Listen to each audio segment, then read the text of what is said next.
Hello friends, ಎಲ್ಲರಿಗೂ ideas ಫೋರಮ್ಗೆ ಸ್ವಾಗತ. ನೀವಿನ್ನ ನಮ್ಮ ಟೆಲಿಗ್ರಾಮ್ ಗ್ರೂಪ್ಗೆ ಜಾಯ್ನ್ ಆಗಿಲ್ಲ ಅಂತಂದರೆ ಈ ಕೂಡಲೇ ಜಾಯ್ನ್ ಆಗಿ. ಡೈಲಿ ಕ್ವಿಜ್ನಲ್ಲಿ ಪಾರ್ಟಿಸಿಪೇಟ್ ಮಾಡೋದ್ರ ಮೂಲಕ ನಿಮ್ಮ ನಾಲೆಜ್ನ ನೀವು ಇಂಪ್ರೂವ್ ಮಾಡ್ತಾ ಹೋಗ್ಬೋದು. ಪ್ರತಿ ವಿಡಿಯೋಗಳ PDF, ದಿನಪತ್ರಿಕೆಗಳು, ಇತ್ತೀಚಿನ ಮಾಹಿತಿಗಳು, ಉದ್ಯೋಗದ ಮಾಹಿತಿಗಳು ಇವೆಲ್ಲವೂ ಸಹಿತ ನಿಮಗೆ ಅಲ್ಲಿ ಅಪ್ಡೇಟ್ ಆಗ್ತಾ ಇರುತ್ತೆ. ಅದೇ ರೀತಿಯಾಗಿ ನಿಮಗೆ ಏನೇ ಡೌಟ್ಸ್ ಇದ್ದರೂ ಸಹಿತ ನೀವಲ್ಲಿ ಕೇಳಿ ಕ್ಲಿಯರ್ ಮಾಡ್ಕೋಬಹುದು. ಈಗ ನಾವು ಪಾರ್ಟ್ 1 ವಿಡಿಯೋದಲ್ಲಿ ಆಟಮ್ಸ್ ಅಂತ ಅಂದ್ರೇನು ಅದ್ರ ಬಗ್ಗೆ ಸ್ವಲ್ಪ ಸ್ಟಡಿ ಮಾಡ್ಕೊಂಡು ಬಂದಿದ್ವಿ. ಹಾಗೆ ಆಟಮಿಕ್ ಮಾಸ್ಗಳನ್ನು ನಾವು ಹೇಗೆ ಕಂಡುಹಿಡಿಯೋಕ್ಕೆ ಸಾಧ್ಯ ಇದನ್ನು ಸಹಿತ ನಾವು ನೋಡ್ಕೊಂಡು ಬಂದಿದ್ವಿ. ಈಗ ಅದರ ನೆಕ್ಸ್ಟ್ ಪಾರ್ಟ್ನ ನೋಡ್ತಾ ಹೋಗೋಣ. ಆಟಮಿಕ್ ಮಾಸ್ನ ನೋಡಿದ್ವಿ. ಅದರಲ್ಲಿ ಆಟಮಿಕ್ ಮಾಸ್ ಯೂನಿಟ್ ಸಾಪೇಕ್ಷ ಪರಮಾಣು ರಾಶಿ ಬಗ್ಗೆ ನೋಡಿದ್ವಿ. ಇದನ್ನು ನಾವು ಕಾರ್ಬನ್ ಆಟಮ್ಗೆ ರಿಲೇಟ್ ಮಾಡಿದ್ವಿ. ಅದರಲ್ಲೂ C12 ಐಸೋಟೋಪ್ಗೆ ಕಂಪೇರ್ ಮಾಡ್ಕೊತಾ ಹೋಗಿದ್ವಿ. ಈಗ ಹೌ ಡೂ ಆಟಮ್ಸ್ ಎಕ್ಸಿಸ್ಟ್, ಪರಮಾಣುಗಳು ಇವಾಗ ಹೇಗೆ ಅಸ್ತಿತ್ವದಲ್ಲಿ ಇದೆ ನೋಡ್ತಾ ಹೋಗೋಣ. ಅಂದರೆ ಅವುಗಳು ಯಾವ ಫಾರ್ಮಲ್ಲಿ ನಮಗೆ ಸಿಗ್ತಾ ಇದೆ ಅಂತ ಹೇಳಿ. ಈ ಆಟಮ್ಸ್ಗಳೇನಾಗುತ್ತೆ, ಇನ್ನೊಂದು ಆಟಮ್ ಜೊತೆ ಒಂದು ಬಾಂಡನ್ನು ಫಾರ್ಮ್ ಮಾಡಿಬಿಟ್ಟು ಕೆಮಿಕಲಿ ಬಾಂಡ್ ಆಗಿಬಿಟ್ಟು ಏನಾಗುತ್ತೆ ನಮಗೆ ಮಾಲಿಕ್ಯೂಲ್ಸ್ ಆಗಿ ಸಿಗುತ್ತೆ. ಅದೇ ರೀತಿಯಾಗಿ ಅಯಾನ್ಸ್ಗಳಾಗಿ ಚಾರ್ಜ್ಡ್ ಪಾರ್ಟಿಕಲ್ಸ್ಗಳಾಗಿ ಸಹಿತ ಸಿಗ್ತಾ ಇದೆ, ಹೌದಲ್ವಾ. ದೀಸ್ ಮಾಲಿಕ್ಯೂಲ್ಸ್ ಅಥವಾ ಅಯಾನ್ಸ್ ಅಣುಗಳಾಗಿರಬಹುದು ಅಥವಾ ಅಯಾನುಗಳು, ಇವುಗಳೇನಾಗುತ್ತೆ aggregate in large number to form the matter that we can see, feel or touch. ಈ ಅಣು ಅಥವಾ ಅಯಾನುಗಳು ಇವೇನಾಗ್ತಿದ್ದಾವೆ ದೊಡ್ಡ ಸಂಖ್ಯೆಯಲ್ಲಿ ಸೇರಿಕೊಂಡು ನಾವು ನೋಡುತ್ತಿರುವ ಅಥವಾ ಮುಟ್ಟುವ ಅಥವಾ ಅನುಭವ ವೇದ್ಯ ದ್ರವ್ಯವನ್ನು ಮಾಡುತ್ತದೆ. ಅದರಿಂದ ಏನಾಗ್ತಿದೆ, ಇವುಗಳೆಲ್ಲ ಏನಾಗಿದೆ, ಇವು ಬೇಸಿಕ್ ಯೂನಿಟ್ಗಳು ಅಥವಾ building blocks of this matter. Same ಆಟಮ್ಸ್ಗಳಂದ್ರೇ ಇಲ್ಲಿ ಮಾಲಿಕ್ಯೂಲ್ಸ್, ಅಯಾನ್ಸ್ ಇವುಗಳೆಲ್ಲವೂ ಏನಾಗಿದೆ ಕಂಬೈನ್ ಆಗಿ ನಮಗೆ ಒಂದು ಮ್ಯಾಟರ್ ಆಗಿ ಸಿಗುತ್ತೆ. ಇವೆಲ್ಲ one and the same, but ನಮಗೆ ಆ ವರ್ಡ್ಸ್ಗಳ ಪರಿಚಯ ಇರಬೇಕು. ಹಾಗಂದ್ರೆ ಏನು ಅಂಥೇಳಿ ಗೊತ್ತಿರಬೇಕು, ಆಗ ನಾವು ಈಸಿಯಾಗಿ ರಿಲೇಟ್ ಮಾಡ್ತಾ ಹೋಗ್ಬೋದು. ಈಗ ಮಾಲಿಕ್ಯೂಲ್ಸ್ ಅಂತಂದ್ರೇನು? ಅಣು, group of 2 or more atoms that are chemically bond together. ರಾಸಾಯನಿಕ ಬಂಧಿಸಲ್ಪಟ್ಟ ಅಥವಾ ಆಕರ್ಷಕ ಬಲಗಳಿಂದ ಬಿಗಿಯಲ್ಪಟ್ಟ ಅಥವಾ 2 ಅಥವಾ ಹೆಚ್ಚು ಪರಮಾಣುಗಳು ಗುಂಪು. ಈಗ ನಾವು H2O ಅಂತ ಹೇಳಿ ನೋಡ್ತೀವಿ. ಇದರಲ್ಲಿ ಏನಾಗಿದೆ, 2 ರೀತಿಯಾದಂತಹ ಎಲಿಮೆಂಟ್ಸ್, ಡಿಫ್ರೆಂಟ್ ಎಲಿಮೆಂಟ್ಸ್ ಇದೆ. ಆದರೆ ಟೋಟಲ್ ಆಗಿ 3 ಎಲಿಮೆಂಟ್ಗಳಿವೆ. ಒಂದು H, ಹಾಗೆ ಇನ್ನೊಂದು ಆಕ್ಸಿಜನ್. ಇವು 3 ಏನಾಗಿದೆ ಕೆಮಿಕಲಿ ಏನಾಗಿದೆ ಬಾಂಡ್ ಆಗಿದೆ. ಅದ್ರ ಮೂಲಕ ನಮಗೆ ಒಂದು ವಾಟರ್ ಮಾಲಿಕ್ಯೂಲ್ ಆಗಿ ನಮಗೆ ಸಿಗ್ತಾ ಇದೆ. ಇದೇ ಮಾಲಿಕ್ಯೂಲ್ ಅಂತ ಹೇಳಿ. ಅಥವಾ ಹೈಡ್ರೋಜನ್ H2 ಇದು ಸಹಿತ ಹೈಡ್ರೋಜನ್ ಮಾಲಿಕ್ಯೂಲ್ ಅಂತೀವಿ, ಆಕ್ಸಿಜನ್ ಮಾಲಿಕ್ಯೂಲ್ ಅಂತ ಹೇಳ್ತೀವಿ, ನೈಟ್ರೋಜನ್ ಮಾಲಿಕ್ಯೂಲ್ ಅಂತ ಹೇಳ್ತೀವಿ. ಈ ರೀತಿಯಾಗಿ ನೋಡೋಣ. Next, smallest particle of an element. ಇದಕ್ಕೆ ಒಂದು 3 ಡೆಫಿನೇಷನ್ಸ್ಗಳಿವೆ. ಅಣು ಅಂತಂದರೆ ಏನು ಅಂತ ಗೊತ್ತಾಗಬೇಕು ಅಂತಂದರೆ, ಇದು ಏನಾಗಿದೆ ಒಂದು smallest particle of an element ಅಥವಾ ಕಾಂಪೌಂಡ್. ಇಲ್ಲಿ ಒಂದು ಎಲಿಮೆಂಟ್ ಆಗಿರಬಹುದು, ಅಂದರೆ ಧಾತು ಆಗಿರ್ಬೋದು ಅಥವಾ ಸಂಯುಕ್ತ ಆಗಿರ್ಬೋದು, ಅವುಗಳ ಚಿಕ್ಕ ಕಣ ಆಗಿರುತ್ತಲ್ಲಿ. That is capable of independent existent and show all the properties of that substances. ಈಗ H2 ಅಂತ ಹೇಳ್ತಿದ್ವಿ, H2O. ಈಗ ಇದರಲ್ಲಿ ಏನಾಗಿದೆ, 2 ರೀತಿಯಾದಂಥ ಎಲಿಮೆಂಟ್ ಇದೆ. ಒಂದು H, ಒಂದು O. ಇದೇನಾಗಿದೆ ಒಂದು ಕಾಂಪೌಂಡ್ ಸಹಿತ ಆಗಿದೆ. 2 ರೀತಿಯಾದಂಥ ಎಲಿಮೆಂಟ್ಸ್ಗಳೇನಾದರೂ ಫಾರ್ಮ್ ಆಯಿತು ವಿತ್ ರಿಕ್ವೈರ್ಡ್ ಪ್ರಪೋರ್ಷನ್, ಅವನ್ನು ನಾವು ಕಾಂಪೌಂಡ್ ಸಂಯುಕ್ತ ಅಂತ ಹೇಳಿ ಕರಿತೀವಿ. ಇವುಗಳೇನಾಗಿದೆ, ಇದರ ಒಂದು H2 ಇಲ್ಲಿದೆ, H2 ಹಾಗೆ ಆಕ್ಸಿಜನ್ ಇದೆ. ಇವುಗಳ ಒಂದು ಪ್ರಾಪರ್ಟಿನೂ ಸಹಿತ ಇಲ್ಲಿ ಎಕ್ಸಿಬಿಟ್ ಆಗ್ತಾ ಇರುತ್ತೆ. ಅದನ್ನೇ ಇಲ್ಲಿ ಹೇಳ್ತಾ ಇರೋದವರು. ಜಸ್ಟ್ ನೋಡ್ತಾ ಹೋಗಿ ಸಾಕು, ತುಂಬ ತಿಳ್ಕೊಳಕ್ಕೆ ಹೋಗ್ಬಿಡ್ರಿ ಇದನ್ನೆಲ್ಲ. ಯಾಕಂದರೆ ಇದನ್ನು ನಮಗೆ ಎಕ್ಸಾಮಲ್ಲಿ ಕೇಳೋ ಚಾನ್ಸಸ್ ತುಂಬ ಕಡಿಮೆ.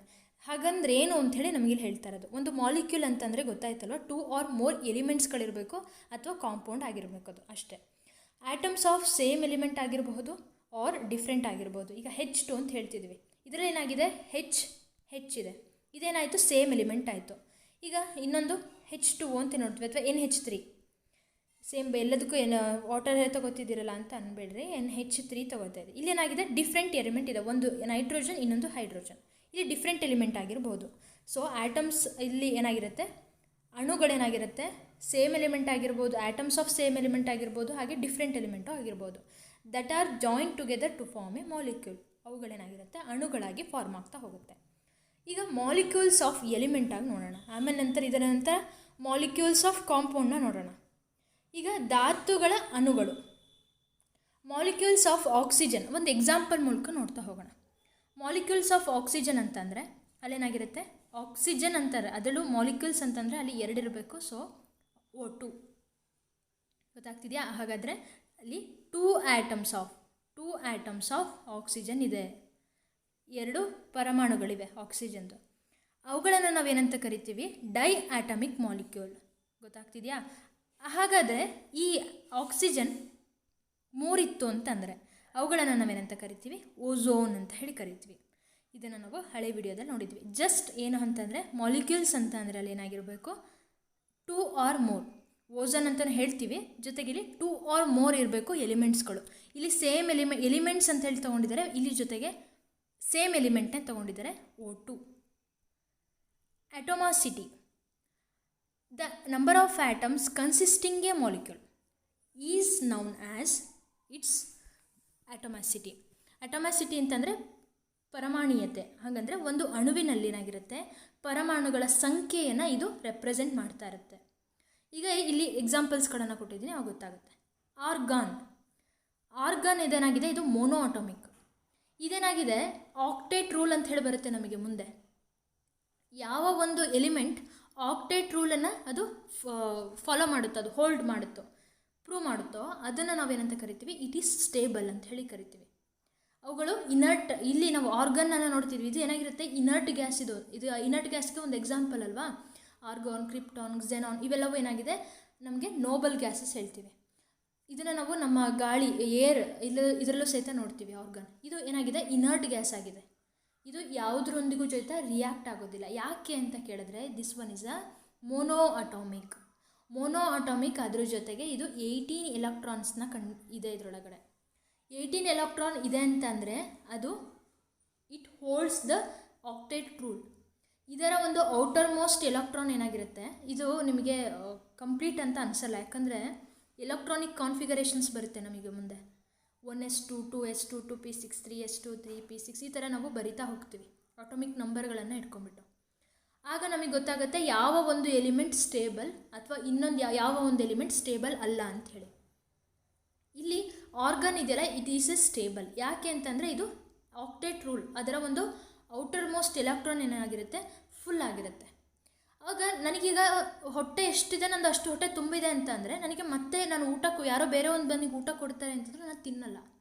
ಅದೇ ರೀತಿಯಾಗಿ ಆರ್ಗನಲ್ಲಿ ಏನಾಗಿರುತ್ತೆ ಅದರ ಒಂದು ಎಲೆಕ್ಟ್ರಾನ್ಸ್ಗಳು ಫುಲ್ ಆಗಿರುತ್ತೆ. ಆ ಶೆಲ್ಸಲ್ಲಿ ಎಲ್ಲ ಶೆಲ್ಸ್ಗಳು ಎಲೆಕ್ಟ್ರಾನ್ಸ್ ಫುಲ್ ಆಗಿರುತ್ತೆ. ಆ ಕಾರಣದಿಂದಾಗಿ ಅದಕ್ಕೆ ನಾವು ಮತ್ತೆ ಎಲೆಕ್ಟ್ರಾನ್ ಕೊಡ್ತೀವಿ ತಗೋ ಅಂದರೂ ತಗೊಳ್ಳಲ್ಲ, ಅಥವಾ ಕೊಡು ಅಂದ್ರೂ ಅದು ಕೊಡೋದಿಲ್ಲ.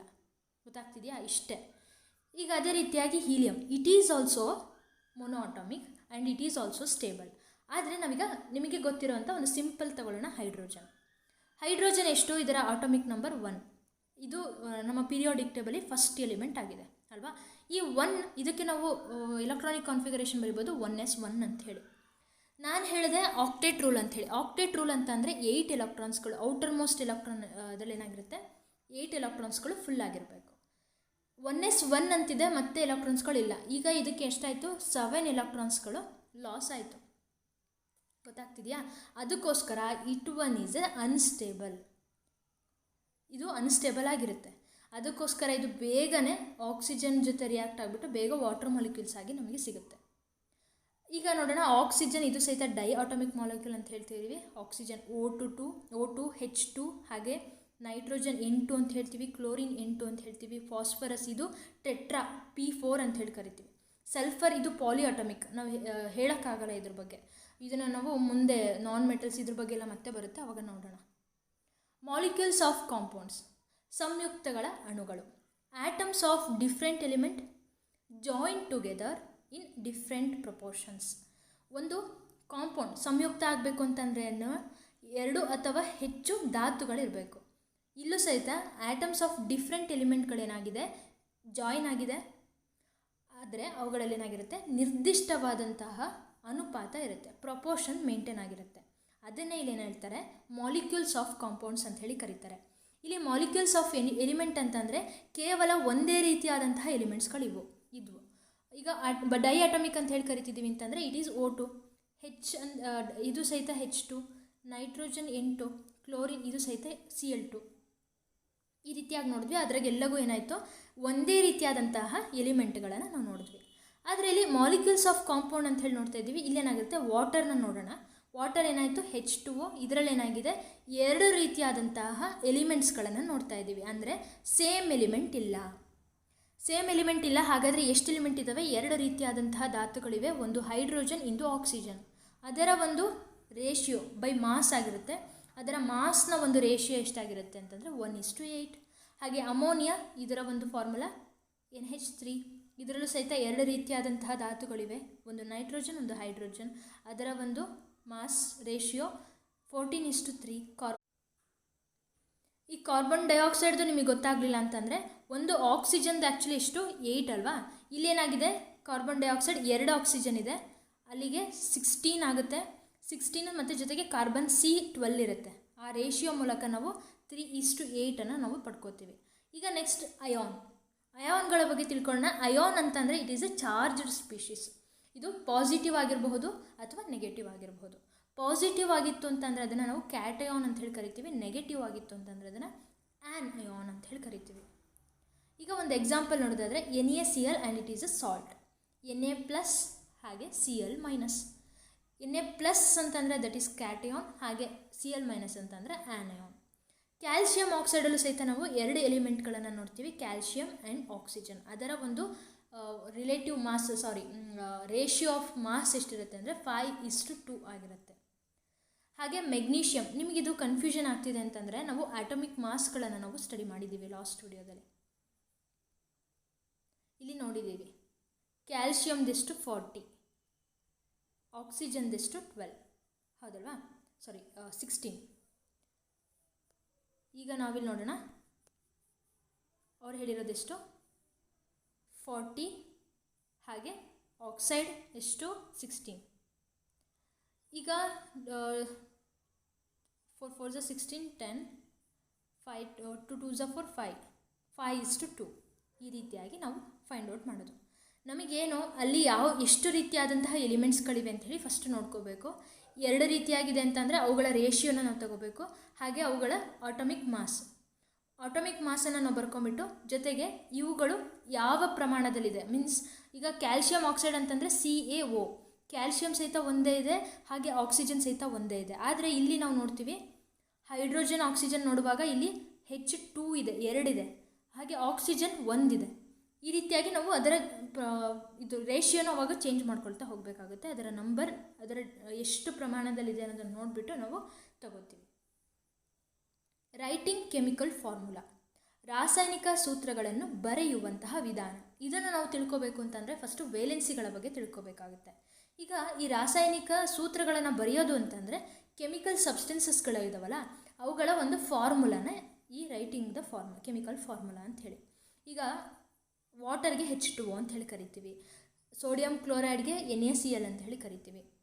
ಅದೇ ರೀತಿಯಾಗಿ ನಾವಿಲ್ಲಿ ಕೆಮಿಕಲ್ ಫಾರ್ಮುಲಾ ಅಂತ ಹೇಳ್ತಾ ಇರೋದು. ಇದ್ರ ಬಗ್ಗೆ ನಾವು ಕರೆಕ್ಟಾಗಿ ಬರಿಬೇಕು ಅಂತಂದರೆ ನಮಗೇನಾಗಿರಬೇಕು, ವೇಲೆನ್ಸಿಗಳ ಪರಿಚಯ ನಮಗಿರಬೇಕು. ಆದರೆ ಈ ಚಾಪ್ಟರಲ್ಲಿ ನನಗೆ ಇನ್ಕಂಪ್ಲೀಟ್ ಅಂತ ಅನಿಸ್ತಿದೆ. ಯಾಕೆ ಅಂತಂದರೆ ವೇಲೆನ್ಸಿಗಳ ಬಗ್ಗೆ ನಾವು ಡೀಟೇಲಾಗಿ ಸ್ಟಡಿ ಮಾಡೋದು ನೆಕ್ಸ್ಟ್ ವಿಡಿಯೋದಲ್ಲಿ, ನೆಕ್ಸ್ಟ್ ಚಾಪ್ಟರಲ್ಲಿ ನಾವು ನೋಡ್ತೀವಿ. ಬಟ್ ಇಲ್ಲಿ ನಮಗೆ ಕಾನ್ಸೆಪ್ಟ್ ಬರೀ ವೇಲೆನ್ಸಿ ಅಂದರೆ ಏನು ಅಷ್ಟೇ ಹೇಳಿದ್ದಾರೆ. ಅದರ ಒಂದು ಅಟಮಿಕ್ ಆರ್ಬಿಟಲ್ಸ್ಗಳನ್ನು ಎಕ್ಸ್ಪ್ಲೇನ್ ಮಾಡಿರೋದು ನೆಕ್ಸ್ಟ್ ಚಾಪ್ಟರಲ್ಲಿ. ಬಟ್ ನಾನು ಎಷ್ಟು ಸಾಧ್ಯ ಆಗುತ್ತೋ ನಿಮಗೆ ಅಲ್ಲಿ ಈ ವಿಡಿಯೋದಲ್ಲಿ ಅರ್ಥ ಮಾಡಿಸ್ತೀನಿ. ನಿಮಗೆ ಇದು ಕಂಪ್ಲೀಟ್ ಅರ್ಥ ಆಗಲಿಲ್ಲ ಅಂದರೆ ನಿಮಗೆ ಪಕ್ಕ ನೆಕ್ಸ್ಟ್ ಚಾಪ್ಟರಲ್ಲಿ ನಿಮಗೆ ಪಕ್ಕ ಗೊತ್ತಾಗೇ ಆಗುತ್ತೆ. The combining power of an element is known as its valency. ಹಾಗಂದ್ರೆ ಏನು combining power of an element ಅಂತಂದರೆ, ಈಗ ನಾವು ನೋಡೋಣ. ಹೈಡ್ರೋಜನ್ ಅಂತ ಹೇಳಿ ನೋಡ್ತೀವಿ, ಇದು H. ಇದನ್ನು ಯಾವಾಗಲೂ ನಾವು H+ ಅಂತ ಹೇಳಿ ಬರಿತಿದ್ದೀವಿ ಅಂತಂದರೆ ಇದೇನಾಗಿರುತ್ತೆ, ಒಂದು ಎಲೆಕ್ಟ್ರಾನ್ನ ಕೊಟ್ಬಿಟ್ಟು ಇದೇನಾಗಿದೆ ಲಾಸ್ ಆಫ್ ಎಲೆಕ್ಟ್ರಾನ್ ಆಗಿದೆ, ಅದಕ್ಕೋಸ್ಕರ ಇದನ್ನು ನಾವು ಪ್ಲಸ್ ಅಂತೇಳಿ ಬರಿತೀವಿ. ಎಲ್ಲೂ ಸಹಿತ ನಾವು H- ಅಂಥೇಳಿ ಬರ್ದಿದ್ದೀವಿ ಅಂತಂದರೆ ಅದಕ್ಕೇನಾಗಿದೆ, ಇದರಲ್ಲಿ ಒಂದು ಎಲೆಕ್ಟ್ರಾನ್ ಎಕ್ಸ್ಟ್ರಾ ಇದೆ ಅಂತ ಹೇಳಿ. ಪ್ಲಸ್ ಮೈನಸ್ನ ಡಿಫ್ರೆನ್ಸು. ಇಲ್ಲಿ ಅಯಾನ್ಸ್ಗಳ ಬಗ್ಗೆ ನಾವು ಓದ್ತಿದ್ದೀವಲ್ಲ, ಇಲ್ಲಿ ಅಯಾನ್ಸ್ಗಳ ಬಗ್ಗೆ ಇಲ್ಲಿ ಏನಾಗಿದೆ Na+ ಅಂತ ಅಂದರೆ ಇದರಲ್ಲಿ ಒಂದು ಎಲೆಕ್ಟ್ರಾನ್ ಲಾಸ್ ಆಗಿದೆ, Cl ಮೈನಸ್ ಅಂತಂದರೆ ಒಂದು ಎಲೆಕ್ಟ್ರಾನ್ ಇದರಲ್ಲಿ ಎಕ್ಸ್ಟ್ರಾ ಇದೆ ಅಂತ ಹೇಳಿ, ಗೊತ್ತಾಗ್ತಿದೆಯಾ? ಅದಕ್ಕೋಸ್ಕರ ಏನು ಮಾಡ್ಬೋದು, ಈ Na+ಗೆ ನನಗೆ ಯಾರಾದರೂ ಒಬ್ಬರು ಎಲೆಕ್ಟ್ರಾನ್ ಕೊಟ್ಟರೆ ನಾನು ಈಸಿಯಾಗಿ ಇಸ್ಕೋತೀನಿ ಅಂತ ಇದು ಹೇಳುತ್ತೆ. Cl ಮೈನಸ್ಸು ನಾನು ಯಾರಿಗಾರು ಬೇಕಾದ್ರೆ ನಿಮಗೆ ಸಾಲ ಬೇಕಾದರೆ ನಾನು ನಿಮಗೆ ಎಲೆಕ್ಟ್ರಾನ್ ಕೊಡ್ತೀನಿ, ಬೇಕಾದ್ರೆ ತಗೊಳ್ಳಿ ಅಂತ ಇದು ಹೇಳುತ್ತೆ. ಆ ಥರ ಇದ್ದಾಗಲೇ ತಾನೇ ಒಂದು ಬಾಂಡ್ ಫಾರ್ಮ್ ಆಗೋದು. ಆಗೇನಾಗುತ್ತೆ, ಇದಕ್ಕೆ ಎಲೆಕ್ಟ್ರಾನ್ ನೀಡಿದೆ, ಇದ್ರ ಹತ್ರ ಎಲೆಕ್ಟ್ರಾನ್ ರಿಚ್ ಇದೆ, ಸೊ ಇದೇನು ಮಾಡುತ್ತೆ, ನಾನು ಎಲೆಕ್ಟ್ರಾನ್ ಕೊಡ್ತೀನಿ ತಗೋ ಅಂಥೇಳಿ ಆಗೇನಾಗುತ್ತೆ, ಒಂದು ಬಾಂಡ್ ಕ್ರಿಯೇಟ್ ಆಗುತ್ತೆ. ಗೊತ್ತಾಗ್ತಿದೆಯಾ? ಈ ರೀತಿಯಾಗಿ ನಾವು ನೋಡೋದು. ಇಲ್ಲಿ ಕೆಮಿಕಲ್ ರಿಯಾಕ್ಷನ್ಸ್ ಬರೆಯುವಾಗಲೂ ಸಹಿತ ಅಲ್ಲಿ ಕಾರ್ಬನ್ ಒಂದು ಕೆಮಿಕಲ್ ಬಾಂಡ್ ಬ್ರೇಕ್ ಆಗೋದಾಗಿರ್ಬೋದು, ಒಂದು ಫಾರ್ಮೇಷನ್ ಆಗ್ಬೋದು, ಅಲ್ಲೂ ಸಹಿತ ಎಲೆಕ್ಟ್ರಾನ್ಸ್ಗಳ ರೋಲ್ ತುಂಬ ಪ್ಲೇ ಆಗಿರುತ್ತೆ. Electrons roles play major role ಅಂತ ಹೇಳೋಕೆ ಹೋಗಿದ್ದು ನಾನು. ನೆಕ್ಸ್ಟ್ ನೋಡೋಣ valency, the combining power of an element. ಅಲ್ಲಿ ಏನಾಗಿರುತ್ತೆ, ಈ ಕಂಬೈನಿಂಗ್ ಪವರ್ ಅಂತ ಹೇಳೋಕೆ ಹೋಗಿದ್ದಕ್ಕೆ ನಾನು ಹೇಳಿದ್ದು. ಕಂಬೈನಿಂಗ್ ಆಗಬೇಕು ಅಂತಂದರೆ ಒಂದಕ್ಕೆ ಎಲೆಕ್ಟ್ರಾನ್ಗಳ ನೀಡಿರಬೇಕು, ಇನ್ನೊಂದಕ್ಕೆ ಎಲೆಕ್ಟ್ರಾನ್ ರಿಚ್ ಇರಬೇಕು. ನನ್ನಲ್ಲಿ ಎಲೆಕ್ಟ್ರಾನ್ ಹೆಚ್ಚಿದೆ ಅಂಥೇಳಿ ಒಂದು ಹೇಳಬೇಕು, ಇನ್ನೊಂದಕ್ಕೆ ಎಲೆಕ್ಟ್ರಾನ್ ಬೇಕು ನನಗೆ ಅಂತ ಒಂದಕ್ಕೆ ಇರಬೇಕು. ಈಗ ವೇಲೆನ್ಸಿ ನೋಡೋಣ. ಧಾತುವೊಂದರ ಎಷ್ಟು ಪರಮಾಣುಗಳು ಇನ್ನೊಂದು ಧಾತುವಿನ ಪರಮಾಣುಗಳೊಂದಿಗೆ ಸಂಯೋಗ ಹೊಂದಿ ರಾಸಾಯನಿಕ ಸಂಯುಕ್ತವನ್ನು ಉಂಟು ಮಾಡುತ್ತದೆ ಎನ್ನುವುದನ್ನು ತಿಳಿಯಲು ವೇಲೆನ್ಸಿಯನ್ನು ಬಳಸಲಾಗುವುದು. ವೇಲೆನ್ಸಿನ ನಾವು ಯಾವಾಗ ಯೂಸ್ ಮಾಡ್ತೀವಿ ಅಂತಂದರೆ, ಒಂದು ಆ್ಯಟಮ್ ಇದೆ, ಆ್ಯಟಮ್ ಆಫ್ ಎಲಿಮೆಂಟ್ ಅಂತಂದರೆ ಅಲ್ಲಿ ಸಿಂಗಲ್ ಒಂದು ತಗೋತೀವಿ. It will combine with the another element to form a chemical compound.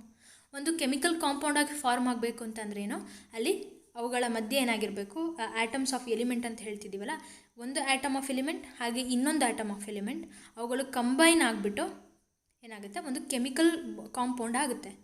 ಇವೆರಡು ಕಂಬೈನ್ ಆಗಬೇಕು ಅಂತಂದರೆ ಒಂದಕ್ಕೆ ಎಲೆಕ್ಟ್ರಾನ್ ಡಿಫಿಷಿಯೆಂಟ್ ಇರಬೇಕು, ಪ್ಲಸ್ ಇರಬೇಕು, ಇನ್ನೊಂದಕ್ಕೆ ನೆಗೆಟಿವ್ ಇರಬೇಕು, ಅಂದರೆ ಎಲೆಕ್ಟ್ರಾನ್ ಎಕ್ಸ್ಟ್ರಾ ಇರಬೇಕು. ಆಗ ತಾನೇ ಈ ಕೆಮಿಕಲ್ ಕಾಂಪೌಂಡ್ ಆಗೋಕ್ಕೆ ಸಾಧ್ಯ. ಅದನ್ನೇ ಇಲ್ಲಿ ರೈಟಿಂಗ್ ಫಾರ್ಮುಲಾದಲ್ಲಿ ಹೇಳ್ತಾ ಹೋಗೋದು. ಇಲ್ಲಿ ಏನಾಗುತ್ತೆ, ನಾವು ಒಂದು ಫಾರ್ಮುಲಾ ಬರಿಬೇಕು ಅಂತಂದರೆ ಅಥವಾ ಒಂದು ಕೆಮಿಕಲ್ ರಿಯಾಕ್ಷನ್ ಬರಿಬೇಕು ಅಂತ ಹೋದ್ರೂ ಸಹಿತ ಅವುಗಳ ವೇಲೆನ್ಸಿಗಳು, ಚಾರ್ಜಸ್ ಏನಾಗಿರಬೇಕು, ಬ್ಯಾಲೆನ್ಸ್ ಆಗಿರಬೇಕು. ಈಗ ಒಂದು ಎಕ್ಸಾಂಪಲ್ನ ತಗೊಳ್ಳೋಣ. ಹೈಡ್ರೋಜನ್ನ ಸಿಂಬಲ್ ಏನಾಗಿರುತ್ತೆ, ಹೆಚ್ಚಾಗಿರುತ್ತೆ. ಕ್ಲೋರಿನ್ನ ಒಂದು ಸಿಂಬಲ್ ಏನು, Cl ಆಗಿರುತ್ತೆ. ನಮಗೀಗ ಎಲ್ಲರಿಗೂ ಗೊತ್ತಿರೋ ಹಾಗೇನು, ಹೈಡ್ರೋಜನ್ನನ್ನು ನಾವು ಅದರ ವೇಲೆನ್ಸಿ ಎಷ್ಟು, +1. ಯಾಕೆ +1 ನಾನೀಗ ಹೇಳಿದ್ದೀನಿ. ಆಮೇಲೆ ಈಗ ಇಲ್ಲಿ ನೋಡಿ ಕೊಟ್ಟಿದ್ದಾರೆ ನಿಮಗೆ, ಇಲ್ಲಿ ತುಂಬ ಕೊಟ್ಟಿದ್ದಾರೆ, ನೀವು ನೋಡ್ಬೋದು ಇಲ್ಲೆಲ್ಲ ತುಂಬ ಕೊಟ್ಟಿದ್ದಾರೆ. ಇಷ್ಟೊಂದು ನಾವು ಕಲಿಯೋಕ್ಕಿಂತ ಮುಂಚೆ ಫಸ್ಟು ಬೇಸಿಕ್ ಒಂದು 4 ತಿಳ್ಕೊಳ್ಳೋಣ. ಆ 4 ತಿಳ್ಕೊಂಡ್ರೆ ನಾವು ಬೇರೆ ಕೊಟ್ಟರು ನಮಗೆ ಈಸಿ ಆಗುತ್ತೆ. ಆ ದೃಷ್ಟಿಯಿಂದ ಇದನ್ನು ಆ್ಯಕ್ಚುಲಿ ನಾವು ಪ್ಯೂರ್ ಕಲಿಯುವಂಥ ಸಿಲೆಬಸ್ ಇದು. ಇಲ್ಲಿ ನಿಮಗೆ ಅರ್ಧಂಬರ್ಧ ತಿಳಿಸಿ ಕನ್ಫ್ಯೂಸ್ ಮಾಡೋವಂಥ ಚಾನ್ಸಸ್ ತುಂಬ ಇರುತ್ತೆ. HCl ಈಗೇನಾಗಿದೆ ನೀವು ಗಮನಿಸಿ, ಒಂದು ಹೆಚ್ಚಿದೆ ಹಾಗೆ ಒಂದು Cl ಇದೆ, ಅಂದರೆ ಒಂದು ಆ್ಯಟಮ್ ಆಫ್ ಎಲಿಮೆಂಟ್ ಹಾಗೆ ಇನ್ನೊಂದು ಆ್ಯಟಮ್ ಆಫ್ ಎಲಿಮೆಂಟ್ ಇದೆ. ಹೈಡ್ರೋಜನ್ನ ಒಂದು ವೇಲೆನ್ಸಿ ಎಷ್ಟು, +1 ನಿಮಗೆ ಹೇಳಿದೆ. ಯಾಕೆ ಅಂತಂದರೆ ಇದು ಹೈಡ್ರೋಜನ್ ಆಟೋಮಿಕ್ ನಂಬರ್ ಎಷ್ಟಪ್ಪ, 1. ಇದಕ್ಕೆ ಸಾಧ್ಯ ಆಗೋದು ಎಷ್ಟು ಎಲೆಕ್ಟ್ರಾನ್ ಕೊಡೋಕ್ಕೆ ಸಾಧ್ಯ ಆಗುತ್ತೆ, ಇದಕ್ಕೆ ಒಂದನ್ನೇ ಕೊಡೋಕ್ಕೆ ಸಾಧ್ಯ. ಕೊಟ್ಟಾಯಿತು, ಅದಕ್ಕೂ ಒಂದು ಎಲೆಕ್ಟ್ರಾನ್ ಲಾಸ್ ಆಯಿತು, ಅದಕ್ಕೆ ನಾವು ಅದನ್ನು +1 ಅಂಥೇಳಿ ರೆಪ್ರೆಸೆಂಟ್ ಮಾಡ್ತೀವಿ. ಕ್ಲೋರಿನ್ದು ಎಷ್ಟು ಅಂತಂದರೆ ಇದ್ರದ್ದು ಆ್ಯಕ್ಚುಲಿ ಫುಲ್ ಆಗಿರುತ್ತೆ, ಬಟ್ ಇದು -1ನ ಕ್ಯಾರಿ ಮಾಡುತ್ತೆ. -1 ಯಾಕೆ ಅಂತಂದರೆ ಇದಕ್ಕೆ ಒಂದು ಎಲೆಕ್ಟ್ರಾನ್ ಎಕ್ಸ್ಟ್ರಾ ಇರುತ್ತೆ, ಅದಕ್ಕೋಸ್ಕರ ಅಲ್ಲಿ +1 ಆಯಿತು, -1 ಆಯಿತು. So it is balanced. Valency must be balance. ಆಗ ನಾವು HCl ಅಂಥೇಳಿ ನಾವು ಈಸಿಯಾಗಿ ಬರೀಬಹುದು. ಅದೇ ರೀತಿಯಾಗಿ ಇಲ್ಲಿ ನೋಡೋಣ, ಇಲ್ಲಿ ನೋಡಿ H ಇದೆ ಹಾಗೆ ಇನ್ನೊಂದು ಸಲ್ಫರ್ ಇದೆ. ಹೈಡ್ರೋಜನ್ ಒಂದು, ಸಲ್ಫರ್ ಒಂದು. ಹೈಡ್ರೋಜನ್ 1 ನಮಗೆ ಗೊತ್ತಿದೆ. ಹಾಗೆ ಸಲ್ಫರ್ ಇದೆಯಲ್ಲ, ಇದು -2ನ ಕ್ಯಾರಿ ಮಾಡುತ್ತೆ. ಇವನ್ನ ಎಕ್ಸ್ಪ್ಲೇನ್ ಮಾಡಬೇಕು ಅಂತ ನಮಗೆ ಇದು ಎಲೆಕ್ಟ್ರಾನಿಕ್ ಕಾನ್ಫಿಗರೇಷನ್ಸ್ ಇದಾವಲ್ಲ, 1s2 2s2 ಇವೆಲ್ಲ ಬರಿತಾ ಹೋಗ್ತೀವಲ್ಲ, ಅವುಗಳನ್ನು ತಿಳ್ಕೊಬೇಕಾಗುತ್ತೆ ಅಂತಂದರೆ ಫಸ್ಟು ಆ ಎಲೆಕ್ಟ್ರಾನ್ ಶೆಲ್ಸ್ಗಳನ್ನು ನಾವು ಎಕ್ಸ್ಪ್ಲೇನ್ ಮಾಡಬೇಕಾಗುತ್ತೆ. K ಶೆಲ್, S ಶೆಲ್ ಇವುಗಳನ್ನು ನೋಡ್ಕೊಳ್ತಾ ಹೋಗಬೇಕಾಗುತ್ತೆ. ಅವುಗಳ ಲೇಯರ್ಸ್ ಇವನ್ನೆಲ್ಲ ನೋಡ್ಕೊಳ್ತಾ ಹೋದ್ವಿ ಅಂತಂದರೆ ಈ ವಿಡಿಯೋ ನಮಗೆ ನಿಜವಾಗ್ಲೂ ಸಾಕಾಗಲ್ಲ. ಜಸ್ಟ್ ನೀವು ಇಲ್ಲಿ ನೋಡ್ಕೊಳ್ತಾ ಹೋಗಿ ಮತ್ತೆ ನಾನು ಆ ಕಾನ್ಸೆಪ್ಟ್ಗಳು ಬಂದಾಗ ಬೇಕಾದರೆ ಇದೇ ಎಕ್ಸಾಂಪಲ್ಸ್ಗಳನ್ನು ತೊಗೊಂಡು ನಾನು ನಿಮಗೆ ಎಕ್ಸ್ಪ್ಲೇನ್ ಮಾಡ್ತೀನಿ. ಅದೇ ರೀತಿಯಾಗಿ ನೆಕ್ಸ್ಟ್ ಇಲ್ಲಿರುವಂತಹ ಎಕ್ಸಾಂಪಲ್ಸ್ಗಳನ್ನು ನೋಡಿ. ಕಾರ್ಬನ್ನ ಒಂದು ವೇಲೆನ್ಸಿ ಎಷ್ಟು, +4. ಇದನ್ನು ನಾವು 10th ಸ್ಟ್ಯಾಂಡರ್ಡಲ್ಲಿ ಅದರ ಒಂದು ರಿಯಾಕ್ಷನ್ಸ್ಗಳಾಗಿರಬಹುದು ಅಥವಾ ಅದರ ಸ್ಟ್ರಕ್ಚರ್ನ ನಾವು ಸ್ಟಡಿ ಮಾಡ್ತೀವಿ. ಆಲ್ಕೇನ್, ಆಲ್ಕೀನ್, ಆಲ್ಕೈನ್ಗಳನ್ನು ಸ್ಟಡಿ ಮಾಡ್ತಾ ಹೋಗ್ತೀವಿ. ಹಾಗೆ ಕ್ಲೋರಿನ್ದು ಹೇಳಿದೆ ನಾನು -1 ಅಂತ ಹೇಳಿ. ಈಗ ಫಸ್ಟು ಸಿಂಪಲ್ 4 ಕಲಿಯೋಣ ಅಂತ ಹೇಳಿದ್ನಲ್ಲ, ಅದನ್ನು ನೋಡೋಣ. ಒಂದು HCl ನಮಗೆ ಗೊತ್ತಿರಬೇಕು, ಹೈಡ್ರೋಜನ್ದು +1 ಆಗಿರುತ್ತೆ, -1 ಕ್ಯಾರಿ ಮಾಡುತ್ತೆ ಕ್ಲೋರಿನ್. ಹಾಗೆ ನೆಕ್ಸ್ಟ್ H2SO4 ನೋಡೋಣ. ಆ್ಯಸಿಡ್ಗಳ ಬಗ್ಗೆ ತಿಳ್ಕೊಂಡ್ವಿ ಅಂತಂದರೆ ಗೊತ್ತಾಗುತ್ತೆ. ಆ್ಯಸಿಡ್ ಏನಾಗುತ್ತೆ ಯಾವಾಗಲೂ H+ನ ಡೊನೇಟ್ ಮಾಡುತ್ತೆ ಅಲ್ವಾ. ಸೊ ನಾವು ಅದಕ್ಕೋಸ್ಕರ ಈ ಸಿಂಪಲ್ ಆಗಿರೋದನ್ನು ಕಲ್ತ್ಕೊತ ಹೋಗೋಣ. ಈಗ 2 ಹೆಚ್ಚಿದೆ, ಅಲ್ಲಿಗೆ ಏನಾಯಿತು +2 ಕ್ಯಾರಿ ಮಾಡ್ತಿದೆ. ಹಾಗಾದರೆ ಇಲ್ಲಿ +2 ಇದೆ ಅಂತಂದರೆ ಇದೇನಾಗಿರಬೇಕು -2 ಆಗಿರಬೇಕು. ಹಾಗಾದರೆ SO4 ಬಂತು ಅಂತಂದರೆ ಇಟ್ ಮಸ್ಟ್ ಬಿ -2. ಗೊತ್ತಾಗ್ತಿದೆಯಾ? ಅದೇ ರೀತಿಯಾಗಿ ನೆಕ್ಸ್ಟ್ HNO3 ನೋಡೋಣ. ಒಂದೇ ಹೆಚ್ಚಿದೆ ಮೀನ್ಸ್ ಇಟ್ ಈಸ್ +1. NO3 ಏನಾಯಿತು ಅಲ್ಲಿಗೆ, ದಿಸ್ ಒನ್ ಈಸ್ ಅ -1. ಇದು ನಾನು ಒಂದು ಎಲೆಕ್ಟ್ರಾನ್ ಕೊಡ್ತೀನಿ, ನೀನೊಂದು ಎಲೆಕ್ಟ್ರಾನ್ ಕೊಡು, ಅಲ್ಲಿಗೆ ನಾವಿಬ್ಬರು ಬಾಂಡ್ ಆಗೋಣ, ಅಲ್ಲಿಗಿಬ್ಬರು ಒಂದು ಕೆಮಿಕಲ್ ಕಾಂಪೌಂಡ್ ಆಗೋಣ ಅಂತ ಹೇಳುತ್ತೆ. That is possible only when it is valency ಕಾನ್ಸೆಪ್ಟ್ಗಳು ಗೊತ್ತಾಯಿತು ಅಂತಂದರೆ. ಇದೇ ರೀತಿಯಾಗಿ ಇಲ್ಲಿರುವಂತಹ ಎಕ್ಸಾಂಪಲ್ಸ್ಗಳನ್ನು ಸಹಿತ ನೋಡ್ತಾ ಹೋಗಿ ಗೊತ್ತಾಗುತ್ತೆ. ಬಟ್ ನಾವಿವಾಗ ಬ್ಯಾಲೆನ್ಸ್ ಮಾಡಬೇಕು ಅಂತ ಹೋದ್ವಿ ಅಂತಂದರೆ, ಈಗ ಇಲ್ಲಿ ನೋಡಿ ಮೆಗ್ನೀಷಿಯಮ್ ಕೊಟ್ಟಿದ್ದಾರೆ. ಮೆಗ್ನೀಷಿಯಮ್ದೆಷ್ಟು +2, ಅದರ ಒಂದು ವೇಲೆನ್ಸಿ. ಕ್ಲೋರಿಂದಾದರೆ -1. ಈಗ MgCl2 ಅಂತ ಯಾಕೆ ಬರೀತಿದ್ದೀವಿ ಅಂತಂದರೆ, ಇದು 2 ಇದೆ, ಇದು -1 ಇದೆ, ಇವೆರಡು ಬ್ಯಾಲೆನ್ಸ್ ಆಗಬೇಕು. ಸೊ Mg1 ತೊಗೊಂಡ್ರು Cl2 ಅಂತ ಬರೆದ್ವಿ. ಈಗ ಇದು ಬ್ಯಾಲೆನ್ಸ್ ಆಗಿದೆಯಲ್ಲ ಅಂತ ಹೇಳಿ ನಮಗೆ ಗೊತ್ತಾಗಬೇಕು ಅಂತಂದರೆ MgCl2. ಇದು +2 ಇದೆ, ಇದು -1 ಇತ್ತು, ಆದರೆ 2 Cl ತೊಗೊಂಡಿರೋ ಕಾರಣ -2 ಆಯಿತು. So it is balanced. ಈ ರೀತಿಯಾಗಿ ನಾವು ಕೆಮಿಕಲ್ ಕಾಂಪೌಂಡ್ಸ್ಗಳನ್ನು ಬರಿತಾ ಹೋಗ್ತೀವಿ. ಇದ್ರ ಬಗ್ಗೆ ಇನ್ನು ಮತ್ತೆ ಕಾಂಪ್ಲೆಕ್ಸ್ ಕಾಂಪೌಂಡ್ಸ್ಗಳು ಬರ್ತಾ ಹೋಗುತ್ತೆ. ಈ ಕಾಂಪ್ಲೆಕ್ಸ್ಗಳು ಕ್ಯಾಟಯಾನ್, ಆ್ಯನಯಾನ್ ಎರಡನ್ನೂ ತೊಗೊಂಡ್ಬಿಟ್ಟು ಒಂದು ಡಿ ಬ್ಲಾಕ್ ಎಲಿಮೆಂಟ್ಸ್ಗಳಿರುತ್ತೆ, ಅವುಗಳನ್ನು ನಾವು ನೋಡ್ತಾ ಹೋಗೋಣ ಮುಂದೆ. ಈಗ ನಿಮಗೆ ಫುಲ್ ನೆನ್ಪಿಡ್ಕೊಳ್ಳೋಕ್ಕಾಗಲಿಲ್ಲ ಅಂದರೂ ಜಸ್ಟ್ ಹೈಡ್ರೋಜನ್, ಕ್ಲೋರಿನ್, ಹಾಗೆ ಕಾರ್ಬನ್ ಜೊತೆಗೆ ಮೆಗ್ನೀಷಿಯಮ್, ಹಾಗೆ SO4 ಜೊತೆಗೆ NaClದು ಆದರೆ ಎಣ್ಣೆಗಾದರೆ ಸೋಡಿಯಮ್ Cl-, Clದು ಎಷ್ಟಪ್ಪ -1, ಅಂದರೆ ಇಟ್ ಶುಡ್ ಬಿ +1 ಏನಾಗಿರಬೇಕು, ಎಣ್ಣೆದಾಗಿರಬೇಕು. ಹಾಗೆ ಇನ್ನು ಬೇರೆ ನೋಡ್ತಾ ಹೋಗೋಣ ಮುಂದೆ.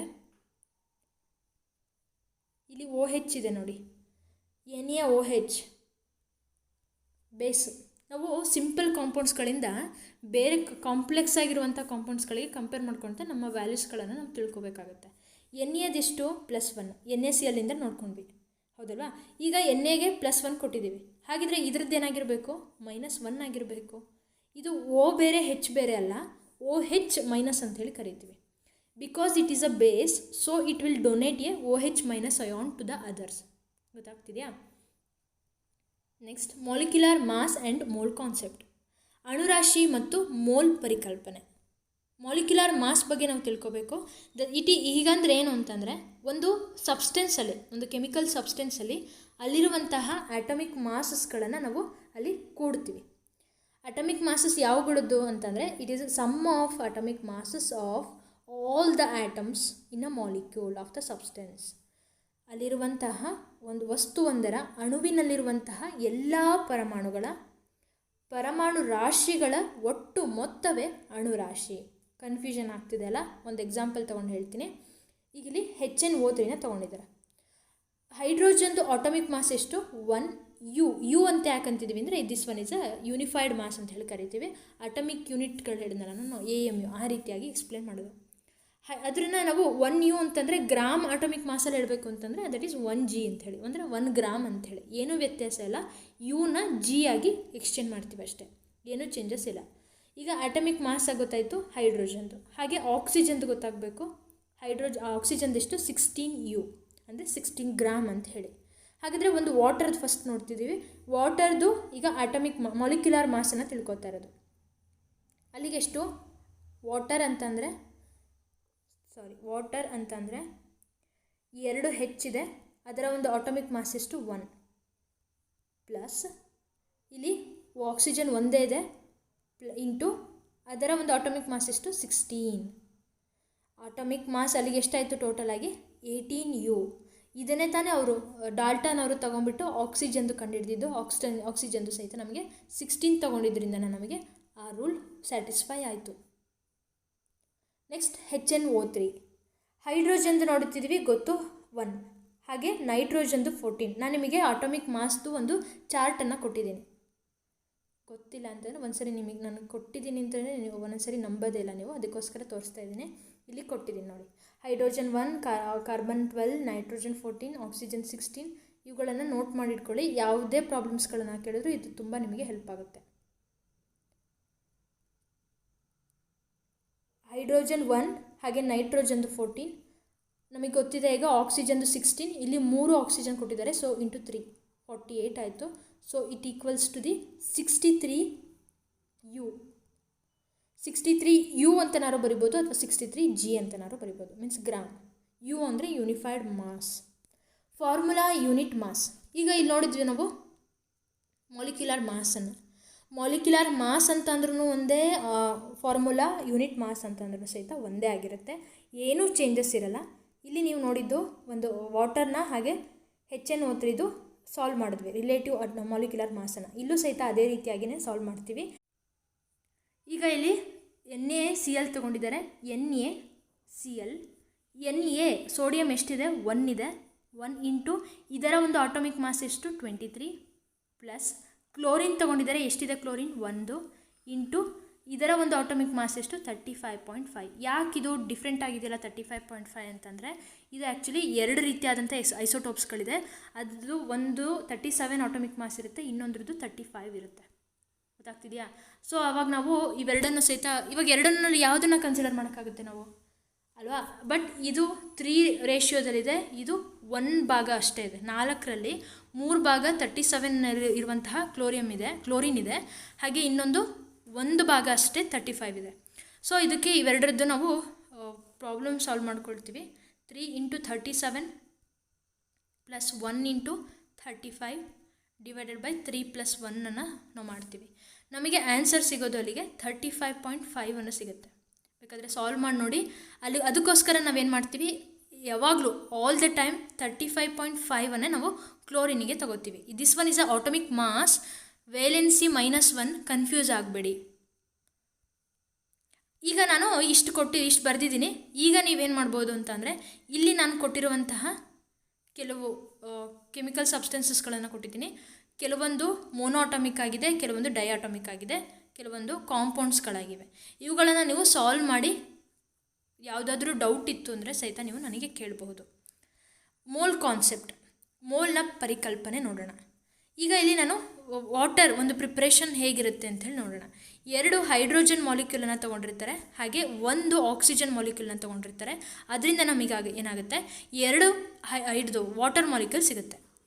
ಯಾಕೆ ಮೇಡಮ್ 1 ಹೈಡ್ರೋಜನ್ ತೊಗೊಂಡು 1 ಆಕ್ಸಿಜನ್ನ ತೊಗೊಂಡು ನಾವು ವಾಟರ್ ಮಾಲಿಕ್ಯೂಲ್ನ ತೊಗೊಳಕ್ಕಾಗಲ್ವಾ? ಆಗಲ್ಲ. ಯಾಕಂತಂದರೆ ನಮಗಲ್ಲಿ ಸಿಗೋದು ಹೈಡ್ರೋಜನ್ ಪೆರಾಕ್ಸೈಡ್ ಸಿಕ್ಬಿಡುತ್ತೆ, H2O2 ಸಿಕ್ಬಿಡುತ್ತೆ. So this one is a wrong concept. ಯಾಕೆ ಮೇಡಮ್ ಒಂದನ್ನಷ್ಟೇ ತೊಗೊಳಕ್ಕಾಗಲ್ವಾ ಆಕ್ಸಿಜನ್ ಅಂತಂದರೆ? ತೊಗೊಳಕ್ಕಾಗಲ್ಲ. ಯಾಕಂತಂದರೆ ನಾವಲ್ಲಿ ಈ ಆಕ್ಸಿಜನ್ ಬಗ್ಗೆ ನೀವು ಸ್ಟಡಿ ಮಾಡಿಲ್ಲ ಅಂತ ಹೇಳಿ ಆಗ್ಬಿಡುತ್ತೆ ಅವಾಗ. ಇಲ್ಲಿ ನೀವು ನೋಡ್ತಾ ಇದ್ದೀರಾ, ಇದ್ರ ಜೊತೆಗೆ ನಾನು ಹಳೆ ವಿಡಿಯೋದಲ್ಲಿ ಸಹಿತ ಹೇಳಿದ್ದೀನಿ, ವಾಟರ್ನ ನಾವು ನಮ್ಮ ಲ್ಯಾಬೊರೇಟರಿಗಳಲ್ಲಿ ಪ್ರಿಪೇರ್ ಮಾಡೋಕ್ಕೆ ಸಾಧ್ಯ ಇಲ್ಲ ಅಂತ ಹೇಳಿ. ಯಾಕೆ ಸಾಧ್ಯ ಇಲ್ಲ? ಥಿಂಕ್ ಮಾಡಿ. ಯಾರು ಫಸ್ಟು ನಾವು ಈ ವಾಟರ್ ಮಾಲಿಕ್ಯೂಲ್ ಬಗ್ಗೆ ಸ್ಟಡಿ ಮಾಡಿದ್ರು ಅವರ ಹೆಸರನ್ನ ನೆನ್ಪು ಮಾಡ್ಕೊಳ್ಳಿ. ಜೊತೆಗೆ ಹೈಡ್ರೋಜನ್ ವಾಟರ್ನ ನಾವು ಯಾಕೆ ಪ್ರಿಪೇರ್ ಮಾಡೋಕ್ಕಾಗಲ್ಲ ಅದನ್ನು ಸಹಿತ ನೆನ್ಪು ಮಾಡ್ಕೊಳ್ಳಿ. ಯಾರು ಅದನ್ನು ನೋಡಿಲ್ಲ, ಹಳೆ ವಿಡಿಯೋಗಳನ್ನು ರೆಫರ್ ಮಾಡಿ, ನಿಮಗೆ ಸಿಗುತ್ತೆ. 2H2 ಇಲ್ಲಿ ರಿಯಾಕ್ಷನ್ ಇದೆ. ಇದ್ರ ಮೂಲಕ ನಾವು ಮೋಲ್ ಕಾನ್ಸೆಪ್ಟನ್ನ ನಿಮಗೆ ಎಕ್ಸ್ಪ್ಲೇನ್ ಮಾಡ್ತಾ ಇರೋದು. ಈಗ 2H2 ಇದೆ, means 4U means 4 gram of hydrogen ಇದೆ. ಗೊತ್ತಾಗ್ತಿದೆಯಾ? ಮೀನ್ಸ್ ಅಲ್ಲಿ ನಾವು ಅಟಮಿಕ್ ಮಾಸನ್ನು ಕನ್ಸಿಡರ್ ಮಾಡ್ತಾ ಇದ್ದೀವಿ. ಜೊತೆಗೆ ಆಕ್ಸಿಜನ್ 16 ಇದೆ. 16 + 16 ಎಷ್ಟು? 32 ಗ್ರಾಮ್ ಆಫ್ ಆಕ್ಸಿಜನ್ ಇದೆ. So that equals to the 32 + 4 36 gram of water molecule ಸಿಗ್ತಾ ಇದೆ. ಈಗ ನಾನು ನಿಮ್ಗೆ ಹೇಳ್ತಾ ಇರೋದು ಹೆಂಗಿದೆ, ಯಾವ ಥರ ಇರುತ್ತೆ ಅಂತಂದರೆ, ಇದು ವಾಟರ್ ಬಿಡಿ, ವಾಟರ್ನ ನಾವು ಲ್ಯಾಬೊರೇಟರಿಯಲ್ಲಿ ಪ್ರಿಪೇರ್ ಮಾಡೋಕ್ಕಾಗೋದಿಲ್ಲ, ಓಕೆ. ಆದರೆ ನಾವಿವಾಗ ಬೇರೆ ಕಾಂಪೌಂಡ್ಸ್ಗಳನ್ನು ನಾವು ಪ್ರಿಪೇರ್ ಮಾಡ್ತಿದ್ದೀವಿ ಅಂತಂದರೆ ಈ ರೀತಿಯಾಗಿ ನಾವು ಆಟೋಮಿಕ್ ಮಾಲಿಕ್ಯೂಲ್ಸ್ಗಳನ್ನು ಇಟ್ಕೊಂಡ್ಬಿಟ್ಟು ನಾವೇನಾದರೂ ಈ ಥರ ಗ್ರಾಮ್ಗೆ ಕನ್ವರ್ಟ್ ಮಾಡ್ಕೊಂಡ್ವಿ ಅಂತಂದರೆ ಆಗ ನಾವು ಲ್ಯಾಬೊರೇಟರಿಯಲ್ಲಿ ಪ್ರಿಪೇರ್ ಮಾಡಬಹುದು ಅದನ್ನು. ಈಗ ನಾವು 32 ಗ್ರಾಮ್ ಆಫ್ ಆಕ್ಸಿಜನ್ ಅಂತಿದೆ. ಗ್ಯಾಸ್ನ ತೊಗೊಂಡಿರ್ತೀವಿ, ಹೌದು. ನಾನು ಹೇಳ್ತಾ ಇರೋದು ಇವಾಗ ಬೇರೆದು ಯಾವುದೋ ಒಂದು 32 ಗ್ರಾಮ್ ಇದೆ ಅಂಥೇಳಿ ನೀವು ಅಂದ್ಕೊಳ್ಳಿ. ಈಗ ಇದನ್ನು 32 ಗ್ರಾಮ್ ತೊಗೊಳೋದ್ರ ಬದಲು ನಾವು 33 ಗ್ರಾಮ್ ತೊಗೊಂಡ್ಬಿಟ್ಟಿದ್ವಿ ಅಂತಂದರೆ ನಮ್ಮ ಕೆಮಿಕಲ್ ಕಾಂಪೌಂಡ್ ಫುಲ್ಲು ತಪ್ಪಾಗಿರುತ್ತೆ. ನಾವು ಅಂದ್ಕೊಂಡಿರೋಂತಹ ಪ್ರಾಡಕ್ಟ್ ನಮಗಲ್ಲಿ ಬಂದಿರೋಲ್ಲ. ಆ ಕಾರಣದಿಂದಾಗಿ ಈ ಆಟಮಿಕ್ ಮಾಸ್ನ ಒಂದು ರೋಲ್ ಅದು ಇಷ್ಟು ಇಂಪಾರ್ಟೆಂಟ್ ಅಂತಂದರೆ ಇದಕ್ಕೋಸ್ಕರನೇ ನಾವು ಎಷ್ಟು ಅದರ ಒಂದು ಗ್ರಾಮ್ ಅನ್ನೋದನ್ನು ನಾವು ಪರ್ಫೆಕ್ಟಾಗಿ ತಿಳ್ಕೊಬೇಕು. ಅದನ್ನು ತಿಳ್ಕೊಬೇಕು ಅಂತಂದರೆ ನಮಗೇನಾಗಿರಬೇಕು, ಅದರ ಆಟಮಿಕ್ ಮಾಸ್ಗಳ ಬಗ್ಗೆ ಪರಿಚಯ ನಮಗಿರಬೇಕು. 1 ಮೋಲ್ ಈಸ್ ಈಕ್ವಲ್ ಟು, ಈಗ ಮೋಲ್ಗಳ ಕಾನ್ಸೆಪ್ಟ್ ಹೇಳ್ತಾ ಇದ್ದೀವಲ್ವಾ, ಇಲ್ಲಿ ಇದನ್ನು ಇಷ್ಟು ದೊಡ್ಡದಾಗಿ ಹೇಳೋದ್ರ ಬದಲು ಹೆಂಗೆ ಹೇಳ್ಬೋದು ಅಂತಂದರೆ 2 moles of hydrogen 1 moles of oxygen which gives A 2 moles of water molecule. ಈ ರೀತಿಯಾಗಿ ಹಾಗಾದರೆ 1 ಮೋಲಿಗೆ ಯಾವುದಕ್ಕೆ ಈಕ್ವಲ್ ಆಗಿರುತ್ತೆ? 1 mole is equal to always 6.022 × 10⁻23. ಇದು ಒಂದು ನಂಬರ್. ಇದನ್ನು ಯಾರು ಹೇಳ್ತಾರೆ ಅಂತಂದರೆ ಅವೊಗಡ್ರೋ ಅನ್ನೋ ಒಬ್ಬ ಸೈಂಟಿಸ್ಟ್ ಹೇಳ್ತಾರೆ. ಅವರು ಇದನ್ನು 1 ಮೋಲ್ಗೆ ಈಕ್ವೇಟ್ ಮಾಡಿರ್ತಾರೆ. ಇದು ಎಕ್ಸ್ಪೆರಿಮೆಂಟಲಿ ಪ್ರೂವ್ ಆಗಿರೋದು. ಅದಕ್ಕೋಸ್ಕರ ಏನು ಮಾಡ್ತಾರೆ, ಯಾವುದೇ ಒಂದು ಕೆಮಿಕಲ್ ಕಾಂಪೌಂಡ್ ತೊಗೊಂಡ್ರು ಅದರಲ್ಲಿ 1 ಮೋಲ್ ಯಾವುದಕ್ಕೆ ಈಕ್ವಲ್ ಆಗಿರುತ್ತೆ? 6.022 × 10⁻23 ಇದಕ್ಕೆ ಈಕ್ವಲ್ ಆಗಿರುತ್ತೆ. 1 gram of hydrogen has 1 mole of atoms. ಹೌದಲ್ವಾ? ಯಾಕಂದರೆ ಇದರಲ್ಲಿ 1 ಗ್ರಾಮ್ ಇದೆ, so it must be 1 mole. 1 mole of ಆಟಮ್ಸ್ಗಳಿರುತ್ತೆ. ಆದರೆ 1 ಗ್ರಾಮ್ ಆಫ್, ಇಲ್ಲಿ ಕನ್ನಡದಲ್ಲಿ ಕೊಟ್ಟಿದ್ದೀನಿ ಅಷ್ಟೇ.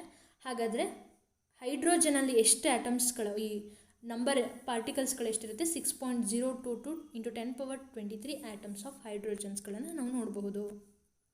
ಎಕ್ಸಾಂಪಲ್ ತೊಗೊಂಡಿದ್ದೀನಿ.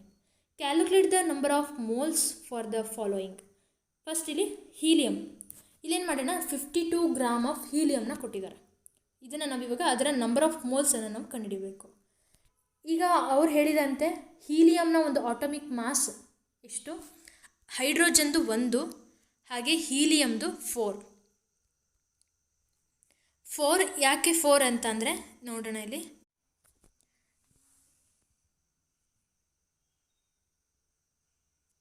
ಯಾಕೆ 4 ಆಗಿರುತ್ತೆ ಅಂತಂದರೆ ಹೀಲಿಯಮಲ್ಲಿ ಏನಾಗಿರುತ್ತೆ, ಹೈಡ್ರೋಜನಲ್ಲಿ ಕೇವಲ ಒಂದೇ ಪ್ರೋಟಾನ್ ಇರುತ್ತೆ. ಆ ಕಾರಣದಿಂದಾಗಿ ನಾವು 1 ಅಂತ ಅಷ್ಟೇ ಕನ್ಸಿಡರ್ ಮಾಡ್ತೀವಿ. ಆದರೆ ನಾವು ಈ ಹೀಲಿಯಂ ನ್ಯೂಕ್ಲಿಯಸ್ ನೋಡಿದಾಗ ನ್ಯೂಕ್ಲಿಯಸ್ಸಲ್ಲಿ ಏನಾಗಿರುತ್ತೆ, 1 ಪ್ರೋಟಾನ್ 1 ನ್ಯೂಟ್ರಾನ್ ಇರುತ್ತೆ ಅಲ್ವಾ. ಇಲ್ಲಿ ಈ ಹೀಲಿಯಮಲ್ಲಿ 2 ಪ್ರೋಟಾನ್ ಇರುತ್ತೆ, ಹಾಗೆ ಇನ್ನು 2 ನ್ಯೂಟ್ರಾನ್ ಇರುತ್ತೆ. ಆ ಕಾರಣದಿಂದಾಗಿ ನಾವು ಇದರ ಒಂದು ಆಟಮಿಕ್ ಮಾಸ್ ಎಷ್ಟಿರುತ್ತೆ ಅಂತಂದರೆ 4U ಅಥವಾ 4 ಗ್ರಾಮ್ ಅಂತ ಹೇಳಿ ಕರಿತೀವಿ. ಯಾಕೆ UG, ಅದು ಹೆಚ್ಚು ಡಿಫ್ರೆನ್ಸ್ ಏನಿಲ್ಲ, ಚೇಂಜ್ ಮಾಡೋದು ಅಂತ ಅಷ್ಟೇ ನೆನ್ಪಿಟ್ಕೊಡಿ, ತಲೆ ಕೆಡಿಸ್ಕೊಳಕ್ಕೆ ಹೋಗಬೇಡಿ. ಮೋಲಾರ್ ಮಾಸ್ ಆಫ್ ಹೀಲಿಯಂ ಎಷ್ಟಾಯಿತು? ಅಲ್ಲಿಗೆ 4 ಗ್ರಾಮ್ ಆಯಿತು. ನಂಬರ್ ಆಫ್ ಮೋಲ್ಸ್ ಅವಾಗ ಎಷ್ಟಾಗುತ್ತೆ? ಅವ್ರು ಕೊಟ್ಟಿರೋದು 52 ಗ್ರಾಮ್ಗೆ. ಸೊ ಗಿವನ್ ಮಾಸ್ ಎಷ್ಟು? 52 ಕಂಡುಹಿಡಿಬೇಕು. ಆದರೆ ರಿಯಲ್ ಮೋಲಾರ್ ಮಾಸ್ ಎಷ್ಟು ಹೀಲಿಯಮ್ದು? 4. ಇದನ್ನು ನಮಗೆ ಡಿವೈಡ್ ಮಾಡಿದಾಗ ಗೊತ್ತಾಗುತ್ತೆ ಅದರ ನಂಬರ್ ಆಫ್ ಮೋಲ್ಸ್ ಎಷ್ಟಿರುತ್ತೆ. 13 moles ಆಫ್ ಹೀಲಿಯಂ ಮಾಲಿಕ್ಯೂಲ್ಸ್ ಇರುತ್ತೆ ಅಂತ. ಜೊತೆಗೆ 1 mole ಆಫ್ ಇದಕ್ಕೆ ಇಲ್ಲಿ ಕಂಡುಹಿಡಿತಾ ಇರೋದು ನಾವು ನೆಕ್ಸ್ಟ್.